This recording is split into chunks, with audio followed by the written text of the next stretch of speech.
Next 3 నెలల్లో ప్రతి నెల నాకు జీఎస్టీలో ఒక 1000 కోట్ల రూపాయల అదనపు ఆదాయం, అంటే పన్ను ఎగవేతదారులు పన్ను కట్టకుండానే ఇన్పుట్ ఇవి తీసుకోవడాలు, అసలు ట్రాన్సాక్షన్ లేకుండానే తీసుకోవడాలు, అంటే ఎన్నో రకమైన తప్పులు. ఎక్సైజు మీరు చూసారు కదా, టానికో బీనికో అని వాళ్ళకి సంబంధించింది.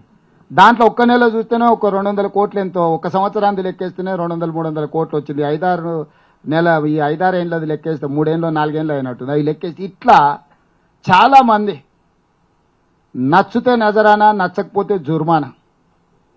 ఈ విధానం జీఎస్టీలో కానీ, వ్యాట్లో కానీ, ఎక్సైజ్ డిపార్ట్మెంట్లో కానీ అడ్డగోలిగా అసలు ఎట్లా పడితే ఎడాపెడా దోపిడీదారులకి ప్రభుత్వం సహకరించింది. ఈ 300 రోజుల్లో దాదాపుగా నాకు ప్రతి నెల 700-800 కోట్ల రూపాయల ఆదాయం పెరిగింది. నాకు నమ్మకం ఉంది ఇంకా కొద్ది రోజుల్లో ఒక 3 నెలల 1000 కోట్లకు, అంటే ప్రతి నెల 1000 కోట్ల ఆదాయం పెరిగితే నాకు సంవత్సరానికి 12,000 కోట్ల ఆదాయం పెరుగుద్ది. 12,000 కోట్ల రూపాయలతో నేను అమలు చేస్తున్న సంక్షేమ పథకాలకు ఏమేమి అవసరం ఉందో వాటన్నిటి కూడా ఒక పద్ధతి ప్రకారం ఖర్చు పెడతాము. దుబారా తగ్గిస్తాము, సోకులకు ఖర్చు పెట్టము, అంచనాలు తక్కువేసి అడ్డగోలుగా పెంచే విధానం మా దగ్గర ఉండదు. తద్వారా మిగులు నిధులతోని ఇవన్నిటిని కూడా అమలు చేస్తాం. Next frame the question short. SIM గారు నమస్తే, నా పేరు రాములు అండి, 6TV బ్యూరో చీఫ్. ముందుగా మీకు 100 days కంప్లీట్కు శుభాకాంక్షలు. అయితే మీ పాత మల్కాజ్గిరి పార్లమెంట్ పరిధిలో నేను నివసిస్తాను. బోడుపల్లి మున్సిపల్ కార్పొరేషన్ అంటే నా పర్సనల్ కాదండి, ఒక 4-5 వేల కుటుంబాలు సఫర్ అవుతున్న సమస్య. వక్ఫ్ ఇటీవల ఒక 5-6 ఏళ్ల సంది అక్కడ నివసిస్తున్న ప్రజల స్థలాలు వక్ఫ్లాండ్ కింద అని చెప్పి రిజిస్ట్రేషన్ అధికారులు రిజిస్ట్రేషన్ చేయడం లేదు. మీరు మేడ్చల్లో కూడా బహిరంగ సభలో కూడా మీరు ఆ సమస్య పరిష్కారం కోసం కృషి చేస్తామని కూడా హామీ ఇచ్చారు. మీ పాత మల్కాజ్గిరి పార్లమెంట్ పరిధిలో ఈ సమస్య ఎట్లా? ఇప్పుడు రాష్ట్రం అంతా నా పరిదే, పాతది కొత్తది లేదు. తప్పకుండా మీరు చెప్పిన సమస్య నా దృష్టిలో ఉంది. ఆ సంఘాల వాళ్ళు కూడా నన్ను వచ్చి కలిసిండ్రు.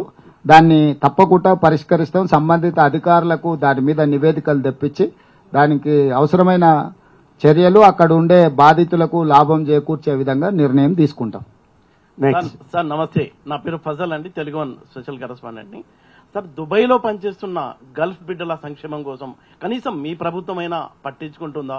వెల్ఫేర్ బోర్డు కనుక వెల్ఫేర్ బోర్డు వస్తే సార్, ఇప్పుడు దుబాయ్లో లేటెస్ట్ డెవలప్మెంట్ ఏంటంటే ఏడాదికి ఒక 1,500 రూపాయలు మన ఇండియన్ కరెన్సీ కడితే అనుకోని పరిస్థితుల్లో ఏదైనా దుర్ఘటన జరిగి చనిపోతే 17 లక్షల రూపాయలు ఇచ్చే స్కీమ్ కూడా ఉంది. మీరు కనుక ఒక కార్పొరేషన్ ఏర్పాటు చేస్తే చాలా బెనిఫిట్ ఆ రకంగా అవుతుంది. ఈ విదేశాలలో ఉన్న నాట్ ఓన్లీ గల్ఫ్ కార్మికులు, ఇతర ప్రాంతాల్లో ఉన్న వాళ్ళకు కూడా ఒక వెల్ఫేర్ బోర్డు పెట్టాలని నిర్ణయం తీసుకున్నాం. దాని మీద కేబినెట్ లో కూడా చర్చించినాం, విధి విధానాలకు ఆదేశించినాము.